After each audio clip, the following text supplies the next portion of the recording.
already have pre-existing injuries, people are afraid of hurting themselves more, but there are ways to work around pain and injuries. There are ways to actually improve those things when you lift weights, and I've seen it with other individuals as well. I have a person that I've been training for a while. She's 23, 24 years old. You've probably seen her, Keller. She'll probably be on the episode of this as well, but she had really horrible back pain for several years herself, being as young as she is.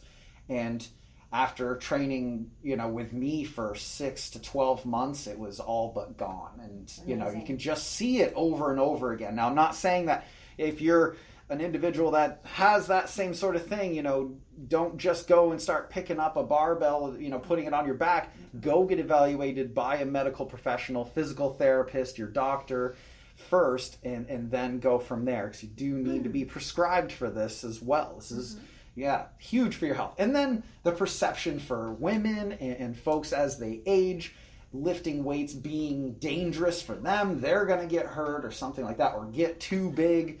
And as you said, it's much harder than people think to put muscle mass on and get huge. That doesn't just happen by accident. That is not nearly as easy. Like, think about how hard it is to lose weight. Putting weight on like that, muscle, and lots of it, is probably just as hard, if not harder, depending on your situation. I spend a lot of time and energy and some money on, it's not all about what happens in the gym. I think I've heard you on a couple of the episodes, you were explaining the science here and talking about the fact that what you're doing in the gym is you're actually damaging the muscles, right? Correct. And it's during the recovery period that you're building the muscle. And what builds the muscle is what you take into your body. It's the nutrition that you take in. Mm-hmm. And, you have to be pretty specific about what that nutrition is and what the components of it are. And I have a nutrition coach that I work with, who actually helps program my nutrition for me. And I work quite hard, and I'm, dedicated to that. And that is one of the ways that you put on muscle. So, it's not a magic, no. at all. And I work hard at it, and I'm still not as muscular as I'd like to be. So hopefully I'll continue to get more over time. Yep. But and especially us older ladies, we're losing muscle, as I'm sure you've talked about or will talk about at some point. Yeah, we've talked about it a bit. If we're not in the gym, we're losing muscle. Every year we're losing 1% of our muscle mass, I think it is, something like that. Yeah, every decade you're losing a certain percentage. Yep. Yeah, both men and women as you age. Yep. So, we're fighting, I like to we're like salmon swimming upstream. So we have to work extra hard to put on muscle mass. So if that's a fear, don't worry. Yeah, it's not just going to happen by accident. Exactly. And so you mentioned travel and being very committed to your nutrition and your training as well, your physical training. So you got quite the schedule, quite the workload between your job, your training, and then reffing meets as well. You've done 2 of those in the past week or so. And so you have a really quite the tight schedule. How have you managed to stay so consistent for this long? Well, part of the reffing is I definitely do some of that. This last week was a little unusual, so it's not as huge a time commitment as it seems like. But I have a job that's got some flexibility in it, which is helpful because I'm able to I can leave a little early if I need to, or come in a little bit late. I make my own hours a little bit, so that helps. But I think the biggest I know of one woman who was a top lifter, power lifter a few years ago. She won a world championship, who has 2 small kids, works a full-time job. She would get up at 4 a.m. and go train in the morning before she had to do all the stuff with her kids. I mean, that's how dedicated she was. I'm not saying anyone should be doing that. She was trying to be a world champion, and she succeeded. But you just have to schedule it in. You have to make it a commitment. If it's something that's important to you, like anything, you prioritize it. So I have a schedule, and I know which days I'm going to train, and I can make a little bit of adjustment to that here and there. But I have a couple evenings a week. My husband is very supportive, luckily. So one evening I train and we have late dinner. Another evening we don't have dinner together. That one night, it's the one night a week that we don't have dinner together, and I just go to the gym and I don't have any time pressure. And then I go one day on the weekend. So I just make it a priority. And like anything else, that's what you have to do if it matters to you. Yeah, absolutely. So not saying that everybody out there needs to get up at 4 a.m, like you said. Oh, me too. And being a trainer, that's been kind of difficult because a lot of people like to get up early and do it before work, But yeah, so understanding what your schedule is, and it's helpful having some flexibility in your own schedule to be able to put that in there. But you're probably at the gym at least an hour at a time, right? And I'm an unusual case because again, I am an athlete. I'm trying to be a high level power lifter as much as I'm capable of. I'm not an elite level power lifter, but I'm high enough to be going to nationals and worlds for my federation. And so my training is actually, when I'm in the gym, closer to 3 hours. Oh, no kidding. Yeah. Which is, I don't want anyone listening to this to think that's necessary. It's absolutely not necessary for the casual lifter. If you want to be someone who's competing and that's a priority to you, then you're going to put more time in because there's more exercises and you have to take longer rest periods, and a lot of it is rest periods. You talked about that in one of your episodes too. Done your homework. One of those early adopters. Thank you. Absolutely. But I would say that I think anyone can look at their schedule, and there's places where we all waste a lot of time. I'm saying waste. It's not wasting. It's what we want to be doing. But maybe we're watching Netflix, or we're hanging out, going out with friends, or we're whatever it is that we all do for leisure time. There's 24 hours in a day. We can usually find a few hours here and there that if we prioritize something, we can use that time differently. Yeah, it's a matter of those organization skills that sometimes I lack. I'm pretty fortunate to be right in the gym all the time. I'm not working out all day. Some days it's pretty difficult for me to even fit it in, even just being right here. But with my schedule, it can be tricky as well. So what advice would you give to somebody who's maybe hesitant to start lifting, or just maybe has some of those, fears that we talked about earlier? Well, what's making them hesitant? Are they hesitant because they're afraid of what is going to happen to their body? Are they afraid of getting hurt? I mean, I think you have to look at sort of what the hesitation is about and then address that. So if it's a hesitation about sort of fear of how other people are going to perceive you, or how you're going to be received in the gym, or, it feels alien, just give it a try, get started, and you'll find out, I think, pretty fast that no one cares what you're doing in the gym, and people are friendly. And in terms of there's an unfamiliarity period, right? It's like any new thing, and remember that that's good for your brain. We're exercising our brains when we're learning a new skill. But yeah, you have to get a little bit comfortable with discomfort and learning something new and feeling like you don't know. And that happens to me now. I've been doing this for years. I have, I've had 2 coaches.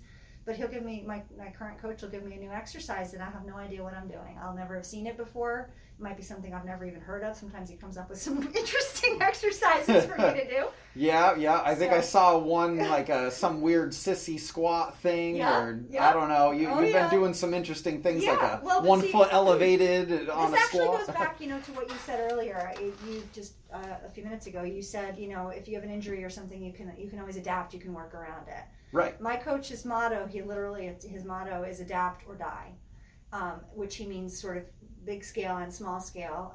We all you have to work around whatever it is in your life. If you don't, you can't survive. Whether it's succeed or actually live, you have to adapt. And he's very, very good at working around injuries and working around limitations. So, for example, he gave me an exercise to do that was to exercise my quads, but the exercise involved a lot of knee flexion, and I've had knee surgeries, and it was to the point where I couldn't get the range of motion out of the exercise that he was looking for without feeling like I was potentially compromising the safety of my knees. And I told him that. He took it right out of my program, and he gave me this other weird thing instead, which is another way to work the same muscles, but with the different, issues. So, in terms of working around stuff, I think you can absolutely do it. And I got off my train of thought here, so you asked me your question at the beginning, and I forgot what it was. That's okay. That's totally fine. But it was just basically like, what advice? Yeah. Yes. So, going back to injury, like again, if you're working, find a good person to work with. Ren, if you're local to Vermont, I highly recommend Ren. He's fabulous. There are a few other folks here in the state that I'll pay you later. I'll give you my Venmo. There are a couple of other trainers. We're really lucky in this state, actually, to have a few folks like you who are working with especially older people and are extremely supportive of strength training in that population. If you can't find someone local, there's some very good online programs if you feel comfortable doing that kind of training, but absolutely find someone that you can guide you, but then get comfortable with discomfort and learn how to be okay learning something new, and it'll take you a little while, but you'll learn how to do the exercise and you'll learn how the weights work and you'll get used to it. So I don't know if there's any other specific fears you were thinking of that I guess it's just overall like what sort of advice, because I mean we're all at one point or another, we were beginners in this this crazy fitness thing or a beginner in anything really, and that can be uncomfortable, that can be a little scary. So, and again, there's, some pretty common fears or hesitations when it comes to the lifting weights or just going to the gym in general. So I just wanted a little bit of your perspective on it. So yeah, and I would say there's some great resources. I'm a member of a group called Old Ladies Lift on Facebook. If you're on Facebook and you're over 40, you can join that, and you're female, you can join that group. That type of community is a great place to get support. We have lots of women in that group that are brand new, have never even lifted before, and that they are allowed to join. We ask some questions at the beginning, and one of them is, do you lift or do you want to start? And the people say, yeah, I want to start. So it's a great place to ask questions and get support from other people. If you go on Instagram, there's tons and tons of resources, and other women and men of our age group or whatever age you are, that you can follow. And I did a lot of that in learning how to lift myself, and I found that very, very valuable because it helps you to learn technique. It helps you to understand what things are and get answers to your questions and stuff. So, if you're new and you're uncomfortable with newness, then avail yourself of all the resources out there to learn.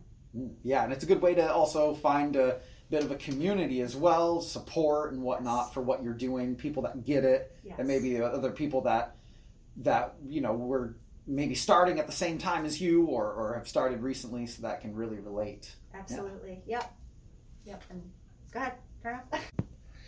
And so what do you have coming up next? I know you're about 7 weeks out from your next competition? I am. I'm doing IPL drug tested worlds, which is the IPL is the International Powerlifting League. It's one of the federations in powerlifting, and they're having their worlds in California this year. So nice. I'm going to be going out there to compete in not too long. And after that, I don't know what's going to be next on my calendar. We'll have to see what's available locally in terms of competitions.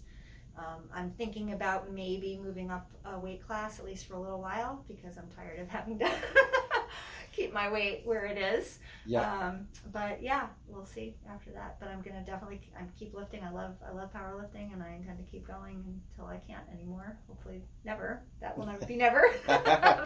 Well, some of the stuff I see on social media, you see people that started in their 70s and are doing it into their 80s. So I mean, you just never know. Where it's going to take you. So even 90s. And yesterday I was at a meet roughing, and there's a lady from Barrie who's in her late 70s, and she just started a few years ago, and she's killing it. And there's a few of those actually here in Vermont. So it's great to see older folks starting and excelling.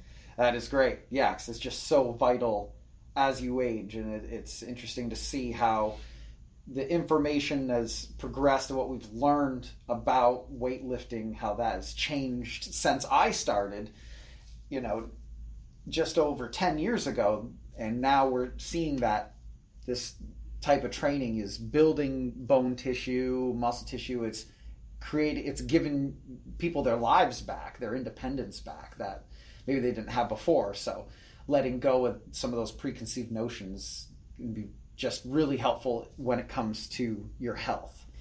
Yeah, and one thing I would say, and I don't know how to exactly advise people around this, but I've heard a lot of stories, and I have not experienced this myself, but I've heard a lot of stories from older people, and particularly women, about physicians who don't really understand this yet, and who give them not the best advice around whether they should or should not be doing strength training, and those particular physicians tend to discourage it. Right. And so I would say